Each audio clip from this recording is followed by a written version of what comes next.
"You're going to die in this nursing home," said the millionaire son to his elderly mother as he threw her out of the house. The next day, he woke to 3 black cars parked at his door, and he was shocked.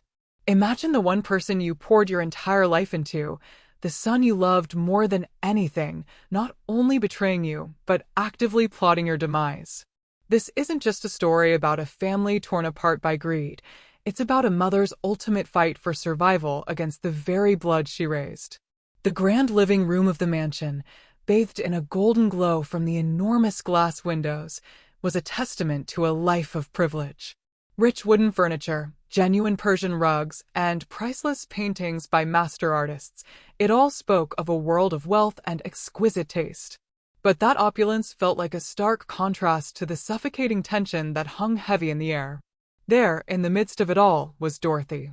Her silver hair, meticulously styled into a neat bun, framed a face etched with years, but still softened by an enduring kindness. Her eyes, once a vibrant brown, now held a weary opacity, yet that warmth, that deep humanity, stubbornly refused to be extinguished. Her hands, marked by a lifetime of love and labor, trembled ever so slightly as she carried a silver tray.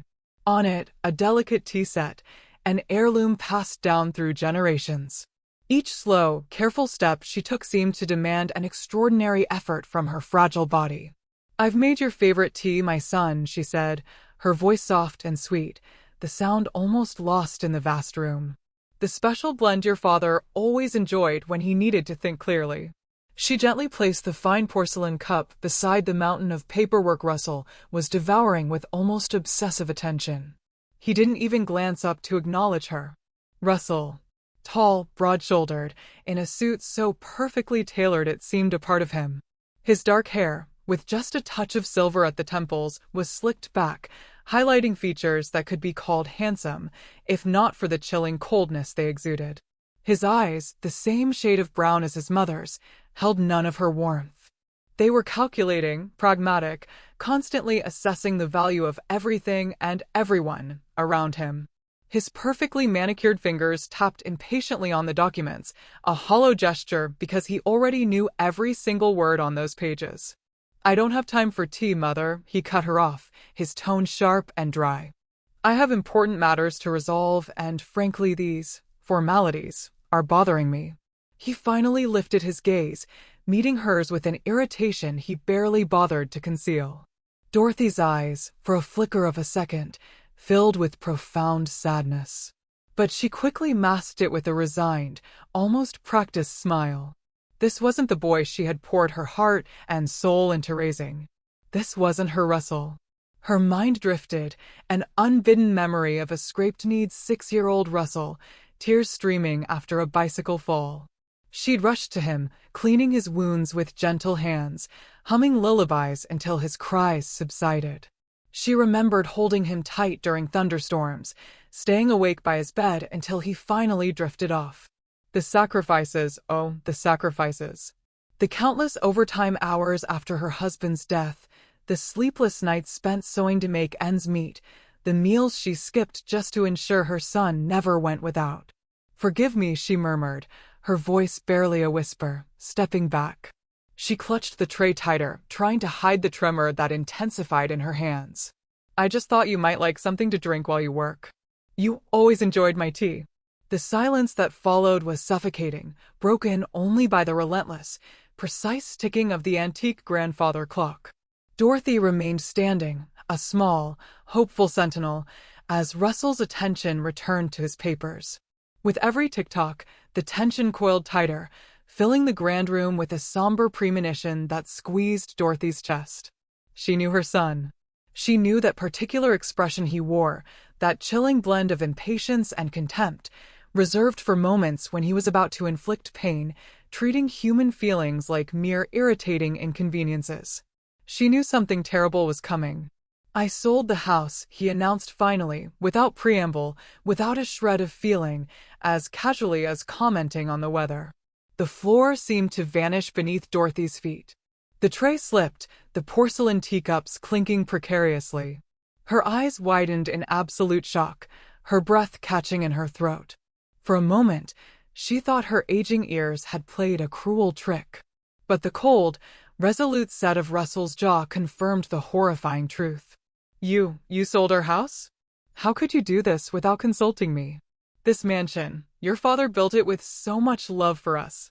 Dorothy stammered, her voice fractured by the surprise and a pain that began to spread through her body like a poison. Russell let out an exasperated sigh, as if explaining something utterly obvious to a particularly slow child.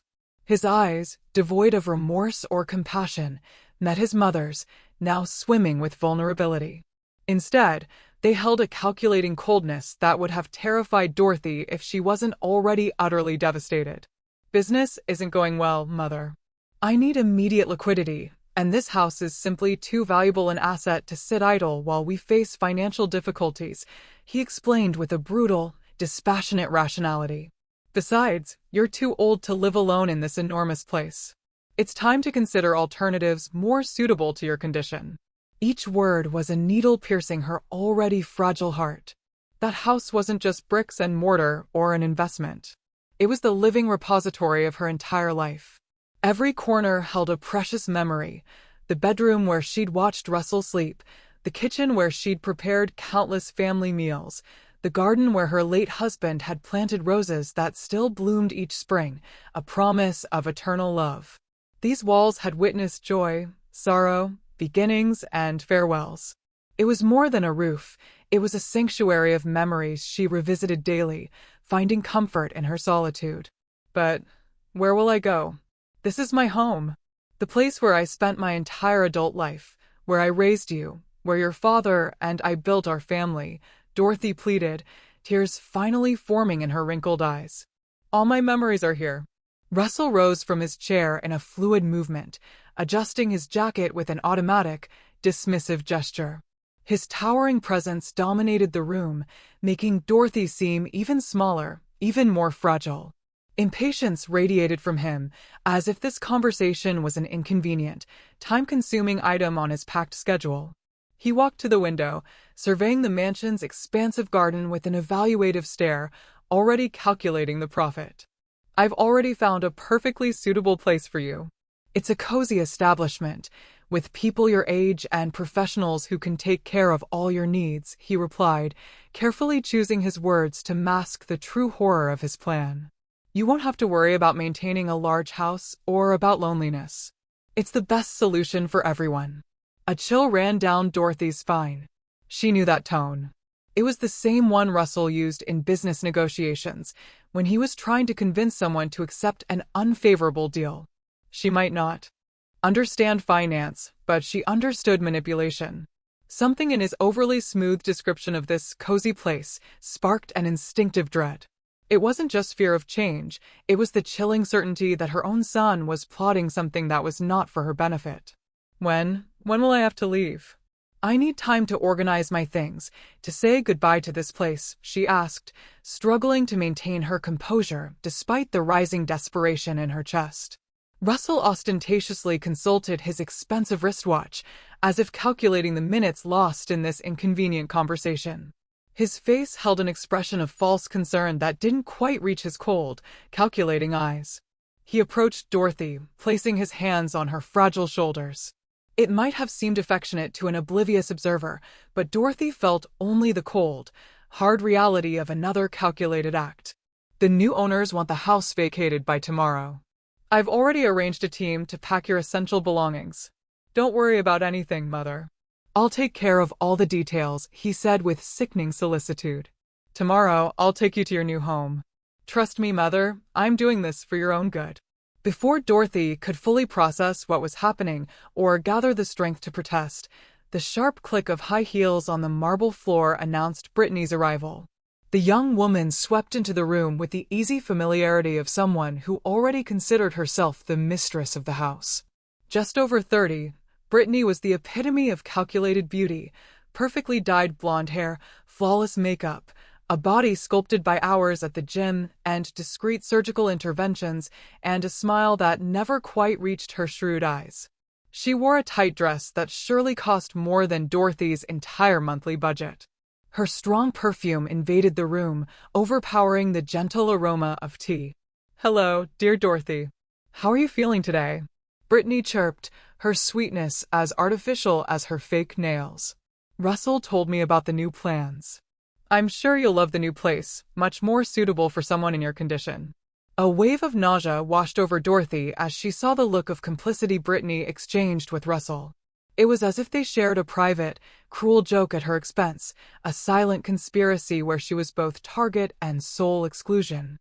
The tray in her hands felt impossibly heavy, as if the weight of the entire horrifying situation had materialized into that silver object.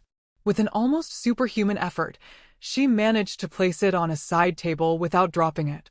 If you'll excuse me, I need to withdraw for a moment, Dorothy mumbled, unable to endure this farce of concern any longer. I apparently need to start sorting through my things. Russell made a dismissive gesture of agreement, clearly relieved to end the uncomfortable conversation. As soon as Dorothy left the room with faltering steps, the mask of false consideration on his face completely crumbled, replaced by a malicious smile. Brittany immediately approached him, wrapping her arm around his with practiced intimacy, speaking in a low voice, but not low enough to go unheard. Did she believe your story? Brittany asked, her eyes shining with poorly disguised ambition. She seems quite shaken. Russell chuckled softly, a sound without any trace of genuine joy, only the cruel satisfaction of a plan well executed. He pulled Brittany closer, whispering in her ear like sharing a precious secret, his eyes fixed on the direction his mother had gone, ensuring she was truly out of earshot. Tomorrow, we'll get rid of her and finally have access to that safe the old man hid, he responded with perverse satisfaction. My father was always too suspicious, keeping secrets even from me. But now, with the old woman out of the way, I'll have access to everything that belongs to me by right. What the couple didn't realize was that Dorothy hadn't completely moved away. Something in her maternal instinct, that same instinct that had so often alerted her to Russell's childhood lies, had made her stop. She was partially hidden behind the half-open door. Sometimes, age brought not only physical limitations, but also a hard-won wisdom born from experience. And Dorothy knew her son too well not to suspect his true intentions. Upon hearing the cruel words exchanged between Russell and Brittany, Dorothy felt as if an invisible fist was squeezing her heart. The pain was so intense, so overwhelming that for a moment she thought it might be purely emotional, the suffering of a mother betrayed by her own son. But she soon realized it was something more serious, something physical and dangerously real. A crushing tightness in her chest that radiated down her left arm, a pressure that made each breath a monumental effort. Dorothy brought her trembling hand to her chest, feeling her heart beating irregularly and painfully. Her vision began to blur, not just from the tears now freely running down her wrinkled face, but from something far more concerning. The world around her seemed to spin at a dizzying speed, and she needed to lean against the wall to keep from falling. With superhuman effort, driven by a primal survival instinct, she managed to silently move away, stumbling down the hallway toward her room. My medication. I need my medication, she murmured to herself, her voice almost inaudible as she struggled to remain conscious. Each step was a battle against the searing pain and weakness spreading throughout her body. Dorothy knew these symptoms well. It wasn't the first time her fragile heart had protested against intense emotions, but never before had it been so strong, so terrifying. The doctor had repeatedly warned her about the importance of avoiding stressful situations and taking her medication regularly. Your heart is tired, Mrs. Dorothy, he had said during her last appointment. We need to care for it with all affection and attention. Finally reaching her room, Dorothy went directly to the bedside table where she kept her medications. Her hands were shaking so much that she could barely hold the small bottle of pills. When she finally managed to grasp it, a new wave of despair hit her. Shaking it, she didn't hear the familiar rattle of pills. With increasing panic, she opened the bottle and turned it over, confirming her worst fears. It was completely empty. It cannot be. I got a new box at the pharmacy last week, she whispered, confused and terrified. In that terrible moment of clarity, Dorothy understood that it hadn't been forgetfulness on her part. She remembered how Russell had insisted on helping her with her medications in recent days, claiming concern about her increasingly fragile memory. He had offered to organize her medicines to ensure she wouldn't get confused with schedules and dosages. And she, touched by that rare gesture of apparent consideration, had allowed it. Reality hit Dorothy with overwhelming cruelty. Her own son had deliberately removed her vital medication, probably hoping she would suffer exactly what was happening now. It wasn't just her house and her memories that Russell wanted to take. It was her very life. The pain in her chest intensified with this understanding, and Dorothy staggered to her bed, falling heavily onto the mattress as she struggled for each breath. "My God, what has my son become?" she asked herself in a broken sigh as darkness began to invade her peripheral vision. In her last moments of lucidity before unconsciousness mercifully enveloped her, Dorothy thought of her deceased husband and how he had always been suspicious of their son's excessive ambition. "Our Russell has my talent for business, but he doesn't have your heart," he used to say. One day, I fear that will destroy him and everyone around him. With surprising clarity for someone on the verge of fainting, Dorothy realized she would need all her strength and cunning to survive not just her son's betrayal, but also the crucial hours ahead.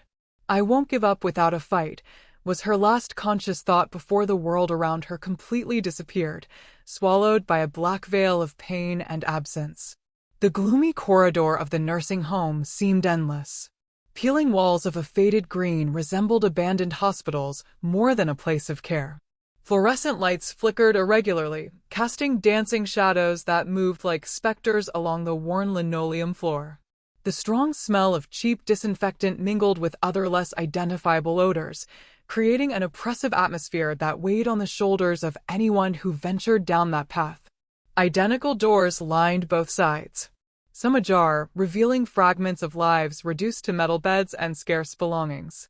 From one of the rooms came the muffled sound of an old television broadcasting soap operas at excessively high volume, an attempt to compensate for the deteriorated hearing of its viewers. From another, the unintelligible murmur of someone conversing with interlocutors who existed only in their confused mind. Amid all this, occasional screams of pain or calls for help echoed, often ignored by the facility's overburdened staff. "Doctor, she's finally waking up. Should I call her son?" a young, hesitant voice asked, as if not entirely convinced that following those instructions would be the right thing to do. In the tiny room at the end of the corridor, Dorothy slowly opened her eyes as if each eyelid weighed tons. The dim light entering through the only window, covered by yellowed curtains, was enough to reveal the precarious state of the environment. A metal bed with a mattress too thin to offer any comfort, walls stained with moisture, a small wardrobe with one door precariously hanging from a single hinge, and a nightstand where a half-empty glass of water rested. The ceiling had brownish stains from leaks, forming patterns that seemed to accusingly observe whoever lay below them. The broken ceramic floor was clean, but showed the wear of decades of continuous use and insufficient maintenance. The air had that characteristic smell of institutions, a mixture of medications, industrial disinfectant, and that indescribable essence of abandonment that seems to permeate places where people are sent to be forgotten. Where am I? What happened?"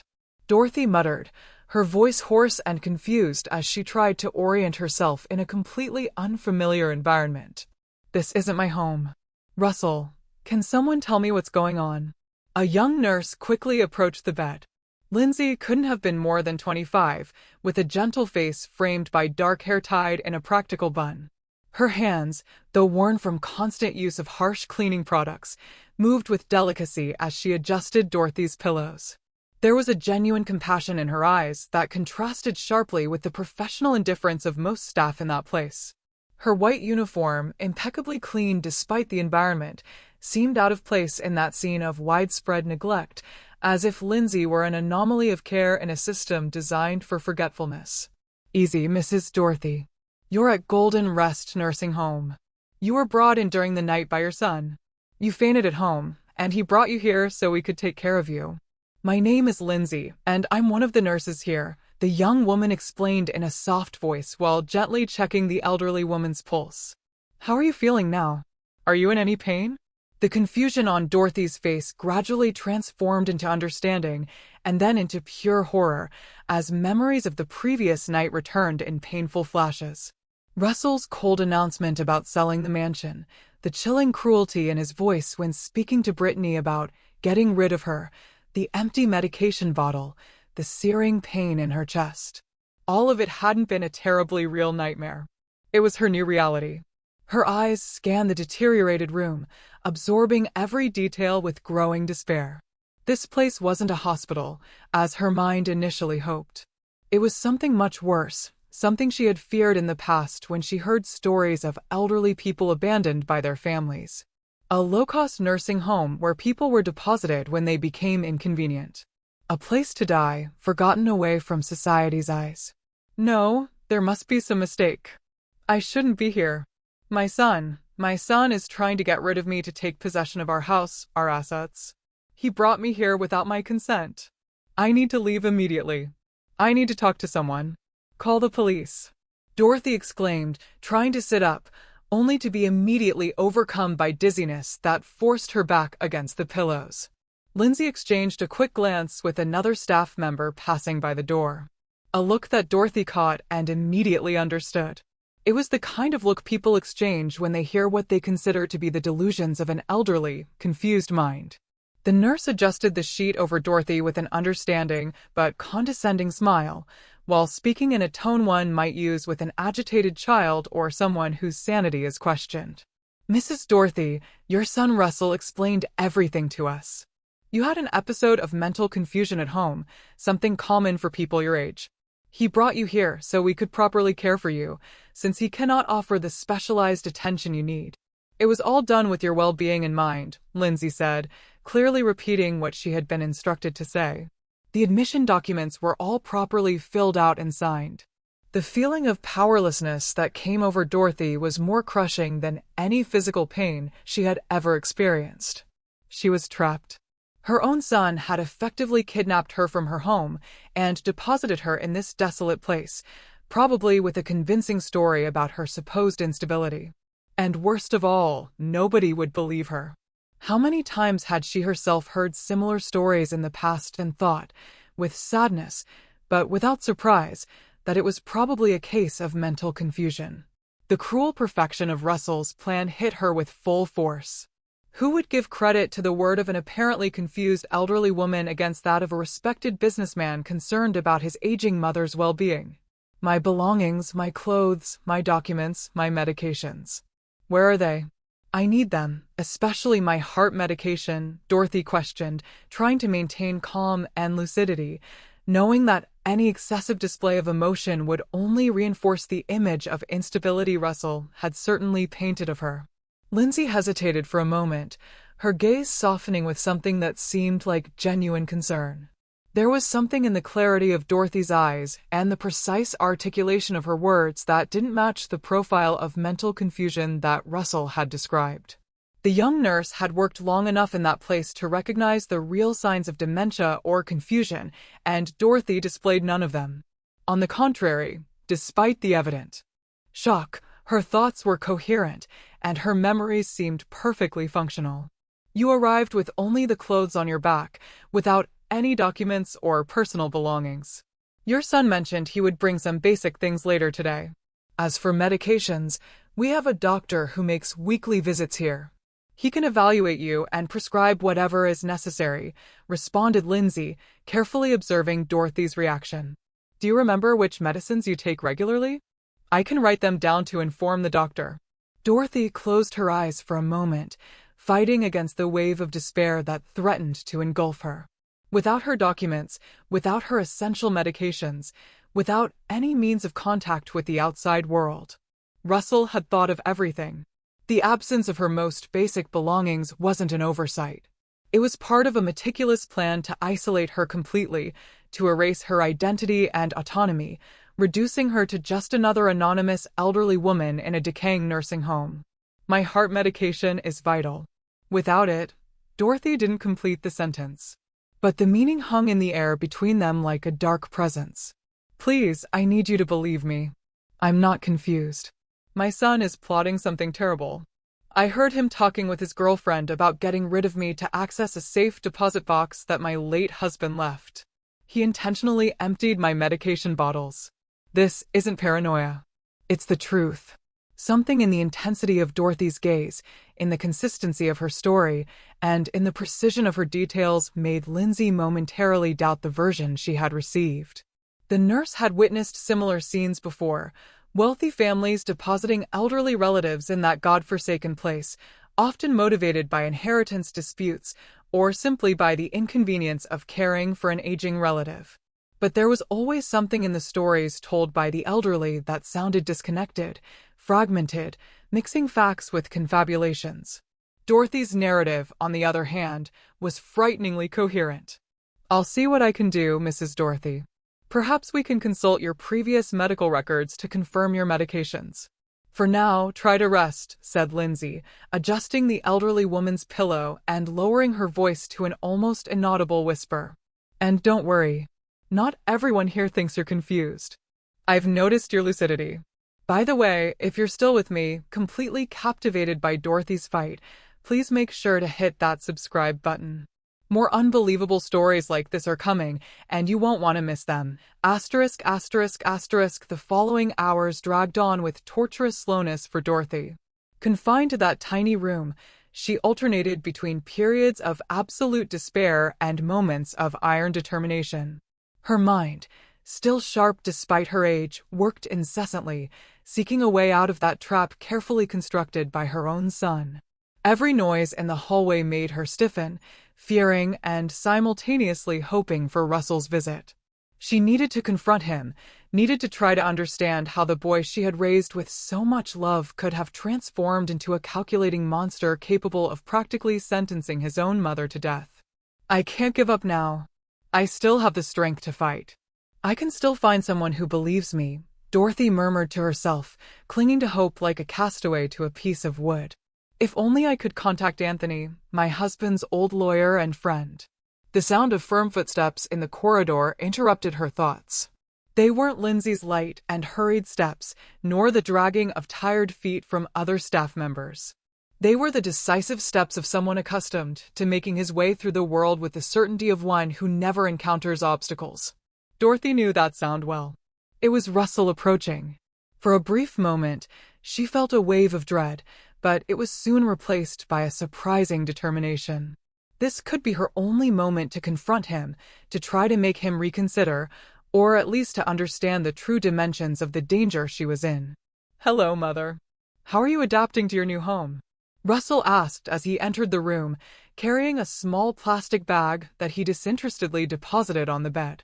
I brought some basic clothes and hygiene items. I didn't go overboard with details. After all, your needs now are quite simple. Russell seemed even more imposing in that degraded environment, like a king visiting the most miserable of dungeons. His expensive suit and refined perfume contrasted violently with the decay of the nursing home, creating a visual dissonance that only accentuated the cruelty of the situation. He maintained a polite smile on his lips, but his eyes remained cold and calculating, examining his mother as one who evaluates a problem about to be solved. He had closed the door upon entering, ensuring that no one could hear their conversation, a detail that didn't go unnoticed by Dorothy. Why are you doing this to me, Russell? What did I do to deserve such treatment from my own son? Dorothy asked directly, her voice surprisingly firm, despite the fragility of her body. All I ever did was love you unconditionally. Sacrifice my life for your happiness.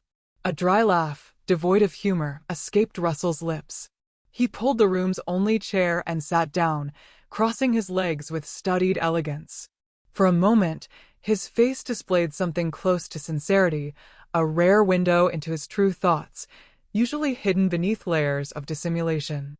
Love unconditionally? Sacrifices?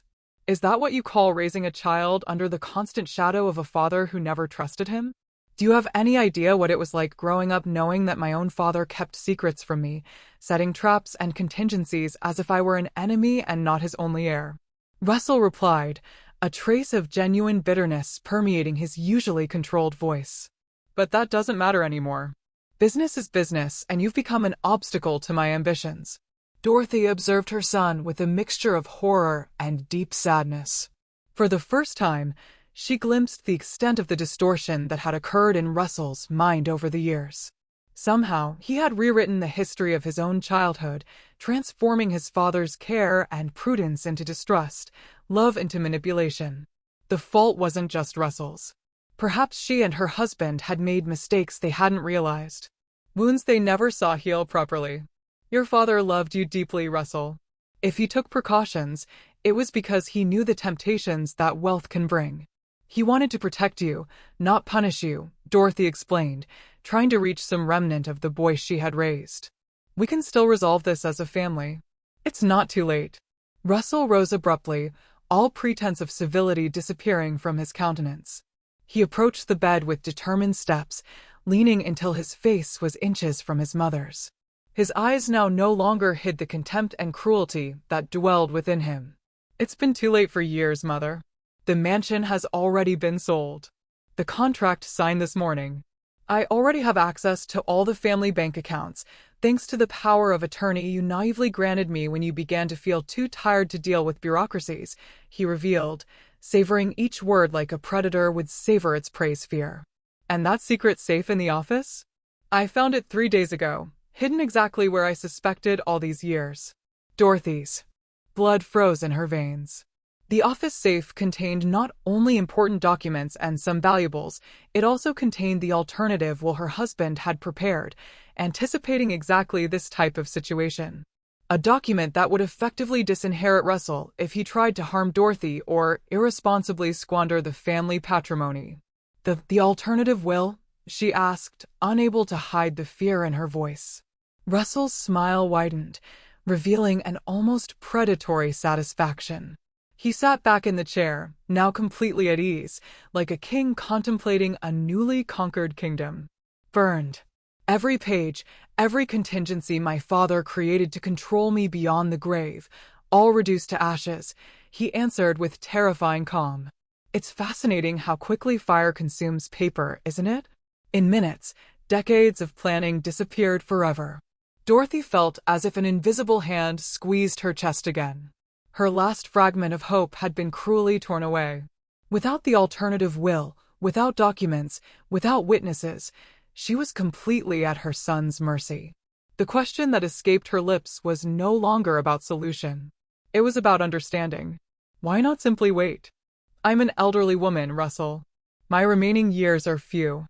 Why not just let nature take its course?" she questioned, trying to comprehend the depth of her son's cruelty. Russell stood up again, this time walking to the small window. He briefly looked at the outside world, a cracked concrete courtyard where some elderly people in wheelchairs were left in the sun, like wilting plants waiting for water that would never come. When he turned to Dorothy again, there was no longer any pretense in his expression. "Because I have no time to waste, Mother.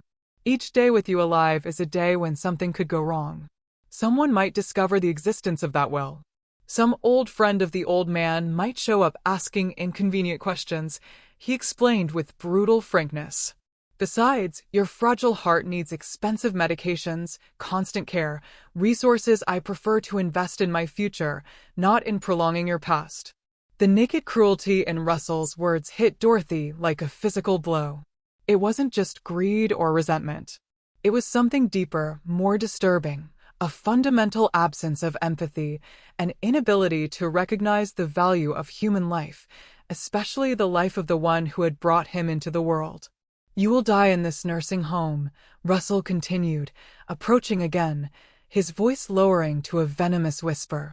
"Nobody will believe a confused old woman. Your new medications? Placebos. Your story about a cruel son abandoning his elderly mother? Dementia delusions. Your requests for help? Senile confusion. In a week, maybe 2, your heart will simply stop, and I'll arrange a modest but dignified funeral." The devoted son, devastated by the loss of his dear mother after a long battle against age and mental confusion. Dorothy looked at her son, really looked at him as if seeing him for the first time. There was no longer any trace of the boy she had loved, of the young man she had raised. In his place was a stranger with her son's face, a man consumed by ambition and empty of humanity.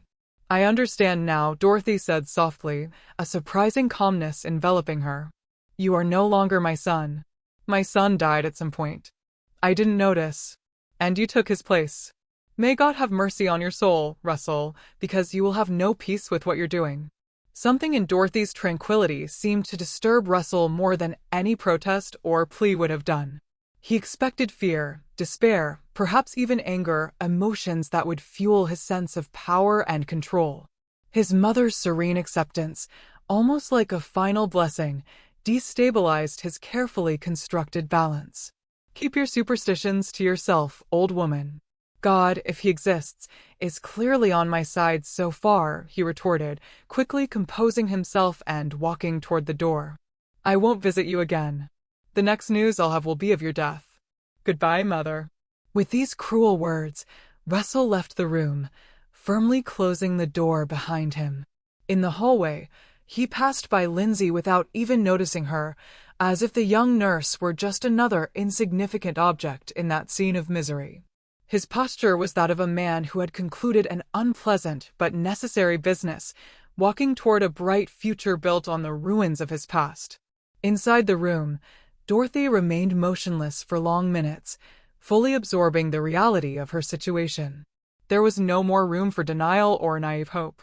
Her own son had effectively sentenced her to death, meticulously planning every detail so it would seem natural and inevitable. The pain in her chest returned sharper this time, accompanied by a sensation of weakness that rapidly spread throughout her body. I can't give up now. I need to find a way, she murmured, struggling to remain conscious as darkness began to invade her peripheral vision again. Lindsay, I need to speak with Lindsay. The sound of the door opening brought a last glimpse of hope before darkness completely enveloped her. Lindsay entered the room hurriedly, her young face contorted in genuine concern upon seeing Dorothy fainting on the bed. The nurse rushed to her side, checking her vital signs with efficiency born of experience. Dr. Mitchell, I need Dr. Mitchell immediately. Lindsay shouted into the hallway while trying to stabilize Dorothy. Hold on, Mrs. Dorothy. Don't give up now. I believe you. Lindsay's words were the last thing Dorothy heard before completely submerging into unconsciousness. Her body had reached its limit of resistance, deprived of essential medications and subjected to devastating emotional stress. As darkness enveloped her, one thought persisted in her mind. Asterisk, if this was to be her end, it would not be the end Russell had planned. Somehow, in some way, the truth needed to come to light.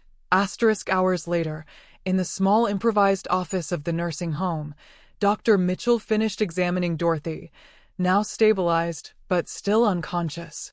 He was a middle-aged man with tired eyes that had witnessed more suffering than he would have liked. His grave expression as he removed the stethoscope left no doubt about the seriousness of the situation.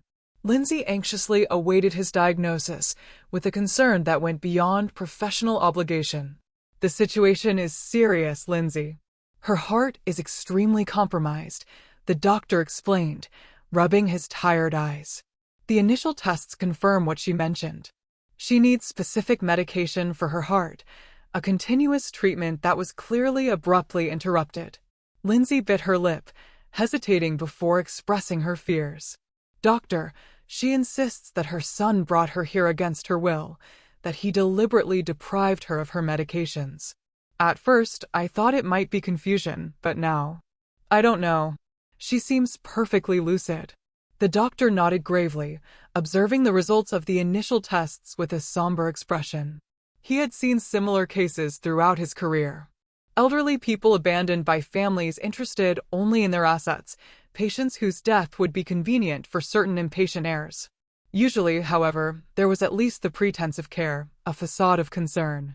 In this case, the complete absence of essential medications suggested something more sinister.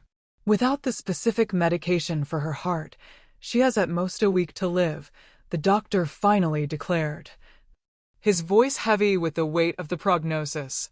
And that medication is extremely expensive. The silence that followed these words was dense, loaded with implications that neither dared to fully verbalize.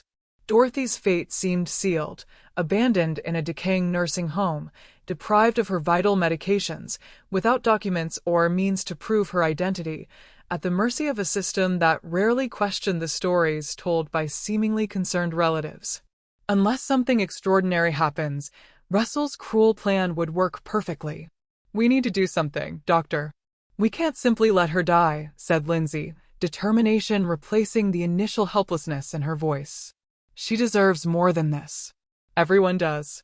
Dr. Mitchell looked long at the young nurse, seeing in her the compassion and idealism that he himself had once possessed before years of working in precarious conditions and insufficient resources eroded his hope. For a moment, he felt a spark of that old determination rekindle in his tired chest. "We'll do what we can with what we have available," he finally responded, putting away his stethoscope with a heavy sigh. "And meanwhile, perhaps it's time to question the story we were told by this apparently devoted son." The weak late afternoon light entered through the stained windows of the nursing home, projecting elongated shadows through the gloomy corridors. In her room, Dorothy remained unconscious, her weak and irregular breathing the only sign that life had not completely abandoned her fragile body. Her fate hung by a thin thread, now depending on the intervention of strangers who, moved by compassion and a sense of justice, decided to question the seemingly unquestionable. Meanwhile, somewhere in the city, Russell toasted with Brittany in an exclusive restaurant, celebrating the apparent success of his perfect plan, completely oblivious to the small spark of resistance that was beginning to form in the unlikely setting of a decaying nursing home. A spark that, fueled by the determination of a young nurse and the resilience of a lady who refused to be just another silent victim, had the potential to grow and transform into a fire that would consume all his carefully elaborated plans. "To our new life," he said, raising his glass of expensive champagne. "To justice," murmured Lindsay in the nursing home while placing a damp compress on Dorothy's forehead, which always finds a way, even in the most unlikely places. Lindsay's small apartment was on the third floor of an old building without an elevator on the outskirts of the city. It was a modest space with peeling paint on the walls and simple furniture, but it was clean and organized, reflecting the meticulous personality of the young nurse. The evening light entered through the only window in the living room, projecting elongated shadows on the coffee table where Lindsay had spread various newspaper clippings and notes. Her hands trembled slightly as she typed on the worn laptop, tirelessly researching Dorothy's family. Her eyes burned after hours fixed on the screen, but the determination in her gaze did not diminish. The image of the elderly woman, fragile and abandoned in that decaying nursing home, did not leave her mind, fueling an indignation that grew with each new discovery about the respected businessman who had been Dorothy's husband. "I can't believe nobody questioned Russell's story. How can they simply accept that a perfectly lucid lady is confused just because her son said so?" Lindsay muttered to herself, massaging her aching temples.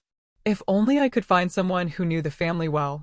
Lindsay took another sip of the now cold coffee and continued her search. Finally, after almost giving up, she found a small note in an old newspaper. A photo of Dorothy's wedding decades ago, where a young maid appeared in the background. The caption mentioned the faithful Beatrice, with the family for more than 2 decades. With renewed vigor, Lindsay expanded her search, cross-referencing data and information until finally finding an address. Without thinking twice, she wrote it down on a piece of paper and grabbed her purse. The clock on the wall marked almost midnight, but the urgency of the situation did not allow waiting until dawn. Dorothy had only a few days to live without proper medication, and every hour was precious. "She trusted me when she said she wasn't confused." "I can't fail her now," Lindsay decided, closing the apartment door with determination. "It's our only chance to discover the truth before it's too late." The taxi dropped Lindsay off in front of a small house in the suburbs with a well-kept garden, despite the simplicity of the building. She hesitated for a moment before knocking on the door, aware of the late hour and the strangeness of her visit. But when the porch light came on and a gray-haired lady with a stern expression answered, Lindsay instantly knew she had found the right person. Beatrice, The family's former housekeeper seemed to have aged with the same dignity and strength that had probably characterized her entire life. Her eyes, though marked by deep wrinkles, maintained a vivacity and intelligence that immediately recognized the urgency in the unknown visitor's expression. "I know it's late and I must seem strange, but my name is Lindsay. I'm a nurse at Golden Rest Nursing Home, and I need to talk to you about Dorothy," Lindsay explained hastily before the door could be closed in her face. "She's in danger, and I think you're the only person who can help her." Upon hearing Dorothy's name, Beatrice's countenance instantly transformed. A mixture of concern and alertness replaced the initial distrust, and without saying a word, she opened the door wider, inviting Lindsay in. The simple but impeccably arranged living room contained several framed photographs, and Lindsay immediately recognized a younger Dorothy in many of them, always with a gentle smile that painfully contrasted with the elderly woman's current situation.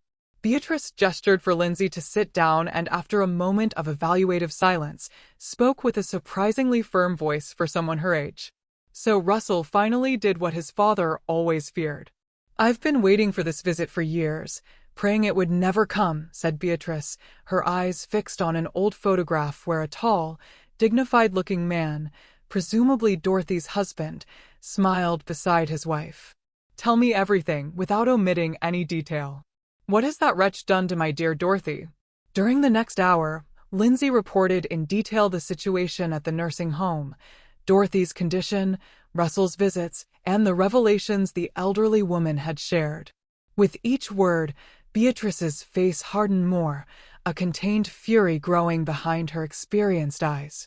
When Lindsay finished her account, mentioning the doctor's diagnosis and the little time Dorothy had without proper medication, Beatrice rose abruptly, heading to a small wooden chest in a corner of the room. With precise movements, she extracted an old key from the bottom of a modest jewelry box. Mr. Henry, Dorothy's husband, was an extraordinarily intelligent man. "He knew his own son better than anyone and knew this day might come," explained Beatrice, holding the key as if it were a sacred relic. "Days before he died, he called me privately and entrusted me with a secret. He had created a contingency plan to protect Dorothy in case Russell one day attempted what it seems he has finally tried." Lindsay watched attentively as Beatrice revealed details that confirmed her suspicions about Russell and offered unexpected hope. According to the former housekeeper, Henry had created a second will, much more detailed and specific than the official one. This document, hidden in a secret compartment in the mansion's office, stipulated that the family fortune could only be managed by Russell if he properly cared for Dorothy. Otherwise, everything would be transferred to a foundation with Dorothy as president and Russell completely disinherited. Henry always said that Russell had his talent for business, but not Dorothy's heart, commented Beatrice with a sad smile of reminiscence.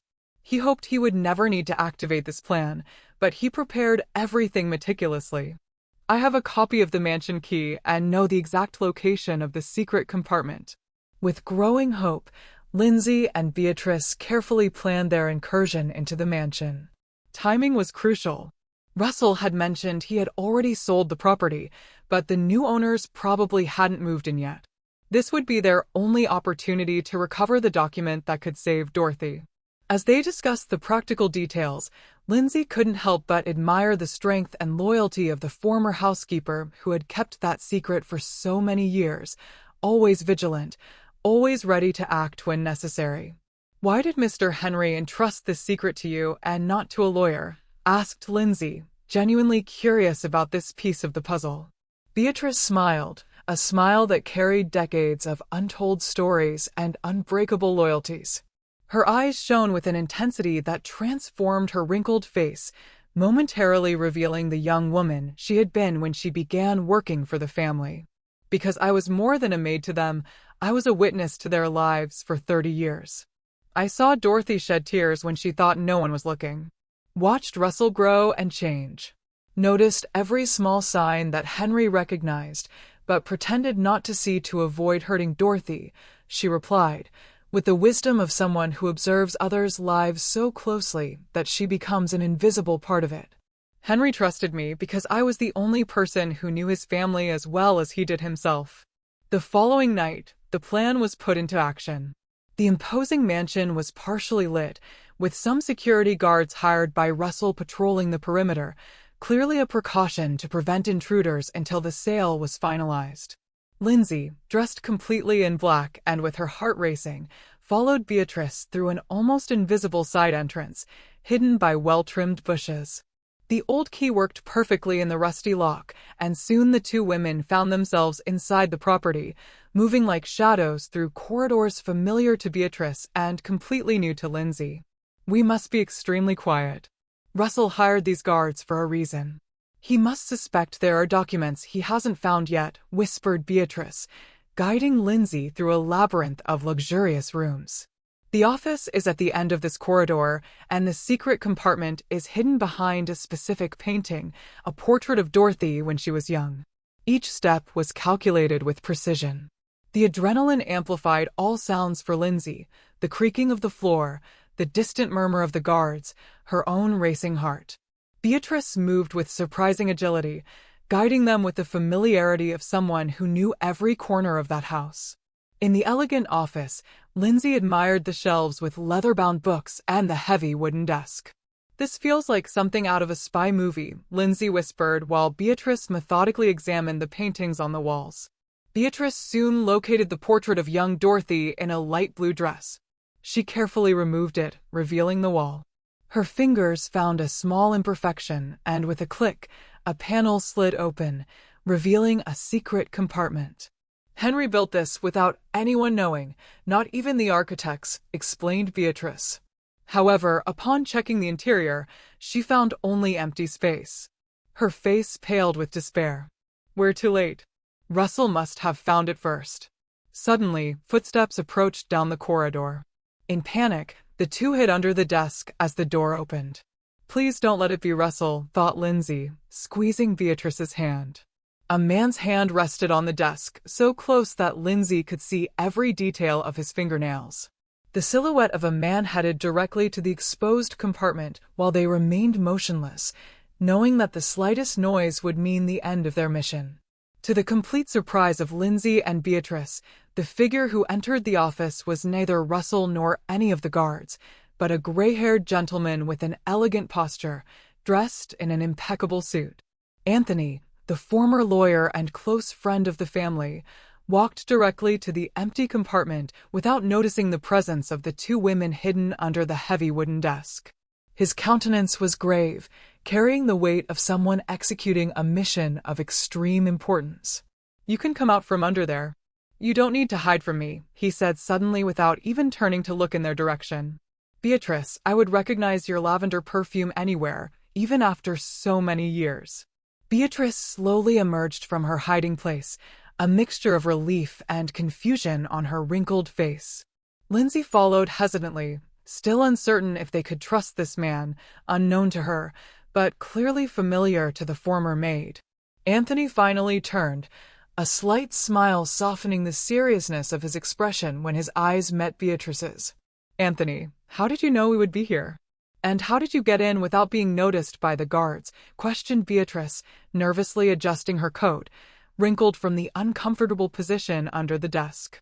The lawyer adjusted his glasses on his face and observed Lindsay with interest before responding. There was an almost supernatural calmness in his presence, as if nothing that happened could really surprise him. In his astute eyes, the intelligence of someone who is always several steps ahead of others was shining. "Henry was much more meticulous than Russell ever imagined," he explained, pointing to the empty compartment. "I removed the documents exactly 2 days ago after receiving a letter programmed to be delivered if Dorothy didn't make contact for more than a week. A security plan that Henry and I developed together, anticipating precisely the scenario that unfolded." Lindsay stepped forward, the urgency of her mission momentarily overriding the discomfort of speaking to a stranger. Her voice betrayed the anxiety and concern she had carried since deciding to help Dorothy. "So, you already know what happened to Mrs. Dorothy? You know she's in a precarious nursing home without her medications, practically abandoned to die," she asked, the words coming out in an emotional flow difficult to contain. The doctor said she is only 1 week without proper medication, and every minute counts now. Anthony nodded gravely, extracting a cell phone from the inner pocket of his jacket. With precise gestures, he made a brief call, speaking in codes that seemed previously arranged with his interlocutor. After hanging up, he turned his attention to the two women, a new determination in his gaze. I've already initiated all necessary legal procedures. The real will, the one Russell never found, clearly stipulates that the fortune can only be managed by him if Dorothy is well cared for, explained Anthony, his voice acquiring the professional tone he probably used in court. Otherwise, absolutely everything goes to a foundation with Dorothy as president, and Russell completely disinherited with no right to contest. The next few hours passed in a whirlwind of activities. From the office, the three went directly to the nursing home where they found Dorothy still unconscious, but under the vigilant care of Dr. Mitchell, who had done his best with the limited resources available.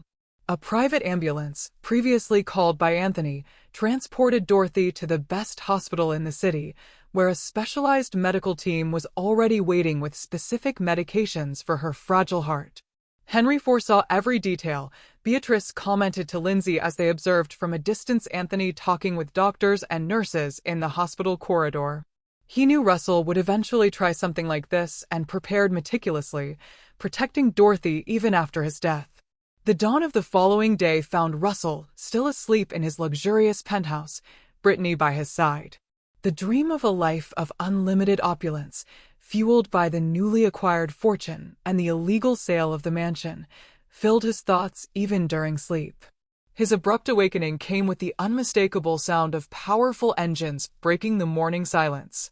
Intrigued and slightly irritated by the interruption, he got up and walked to the large window that offered a privileged view of the building's entrance. "But what the hell is happening down there?" he muttered, rubbing his eyes to make sure he wasn't still dreaming. What he saw made his blood freeze in his veins. 3 identical black cars, gleaming and imposing, were parking at that moment in front of the building. These weren't ordinary vehicles. They were high-luxury executive sedans, the type of car used by authorities or very high-ranking executives. They stopped in perfect sequence, creating an intimidating image that seemed taken from a movie about the mafia or federal agents. For a few seconds, nothing happened, as if the moment was suspended in time, increasing the tension that was already tightening Russell's chest. "Who are these people? What do they want here so early?" asked Brittany, approaching the window sleepily and immediately wide awake upon seeing the unusual scene. Before Russell could respond, the door of the first car opened slowly. To his growing horror, from it emerged the familiar figure of Anthony, impeccably dressed in a dark suit and carrying a folder with what Russell instantly recognized as legal documents. The second car revealed 2 serious men in formal attire, court officers, no doubt, carrying what appeared to be warrants and summons.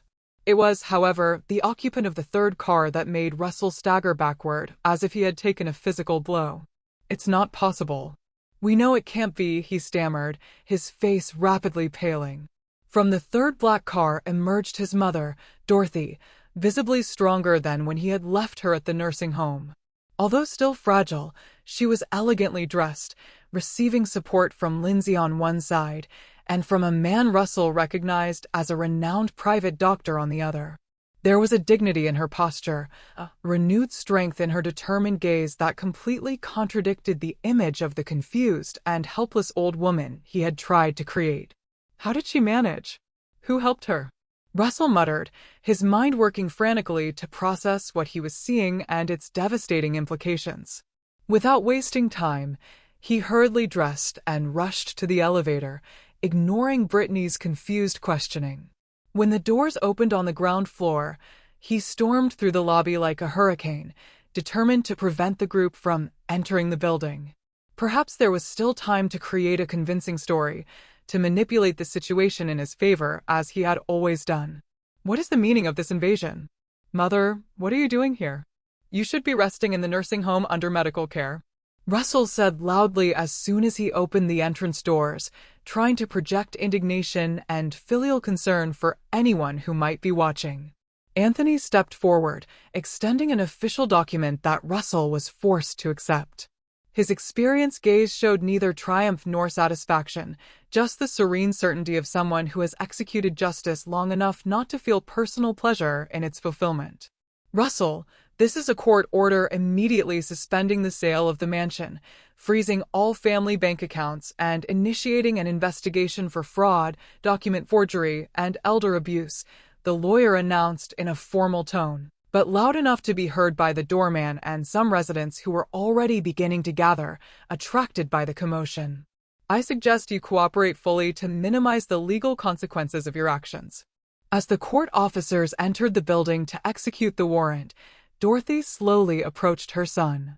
The meeting of their gazes was like a silent duel. On one side, shock and growing panic. On the other, deep sadness mixed with unwavering determination.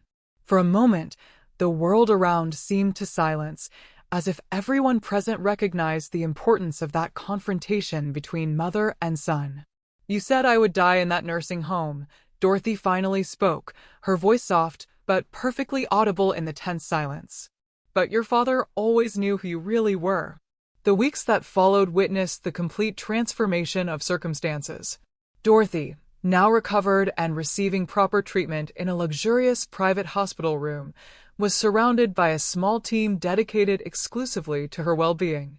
Color had returned to her cheeks, and although still fragile, she showed renewed vitality, fueled by the justice that had finally prevailed. Lindsay, I have no way to thank you enough for what you did for me, Dorothy said, affectionately holding the hands of the young nurse who visited her daily. Without your courage and determination, Russell's plan would have worked perfectly. Lindsay smiled, genuinely happy to see the recovery of the elderly woman who had so deeply touched her heart.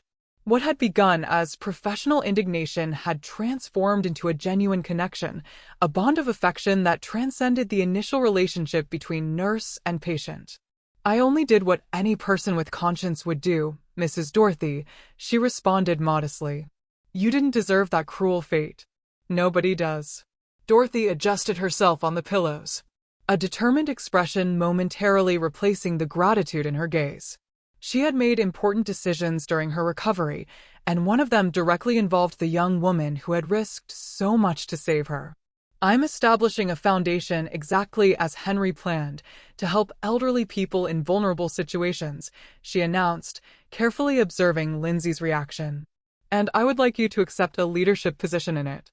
No one better than you, who has seen up close the suffering of the abandoned, to help transform this reality. Meanwhile, in another part of the city, Russell faced the devastating consequences of his actions. Evicted from his luxury apartment, now with all assets frozen by justice, he packed the few personal possessions he had left. Brittany, predictably, had abandoned him the instant she realized there would be no more access to the promised fortune. The loneliness of the nearly empty apartment perfectly reflected the moral emptiness that had always inhabited his heart. Mr. Russell, I have a summons for you, announced a court officer standing at the door, extending another official document. Mandatory appearance in court next week to answer charges of fraud and elder abuse. The conclusion of the story happened on an autumn afternoon, with the golden sun bathing the silent cemetery where Henry had been buried years before. Dorothy, now wearing an elegant dark blue outfit, walked slowly among the tombstones, supported by a cane and accompanied by Beatrice and Lindsay.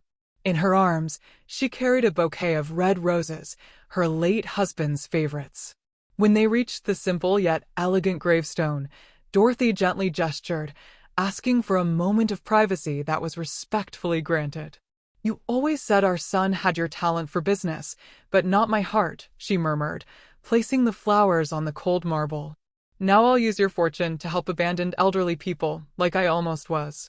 A solitary tear slid down Dorothy's wrinkled face, falling on the gravestone as the sun began its descent on the horizon, painting the sky with shades of orange and pink. That moment marked not just the end of a story of betrayal and redemption, but the beginning of a new journey, one in which the pain of the past would be transformed into hope for many. Thank you for foreseeing everything, my love, whispered Dorothy, gently touching the name engraved in the stone. Even in absence, you still managed to protect me."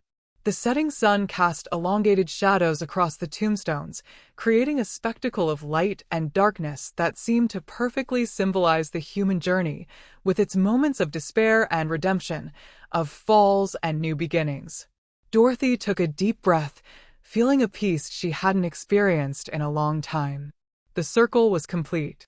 Justice had prevailed, and now it was time to look ahead to the new purpose she had found amid adversity. "It's time to go," she called softly to Lindsay and Beatrice, who were waiting at a respectful distance. "We have much work ahead of us." As the three women slowly walked out of the cemetery, the last ray of sunlight briefly illuminated Henry's gravestone like a final farewell before night fell completely. The end of a day, the beginning of a new chapter. What a journey, right? Dorothy's story reminds us that, even in the darkest moments, hope and justice can find a way. But I want to hear from you. Have you ever witnessed such a profound betrayal, or experienced a moment where an unexpected ally changed everything? Tell me in the comments below. I truly want to know what you think.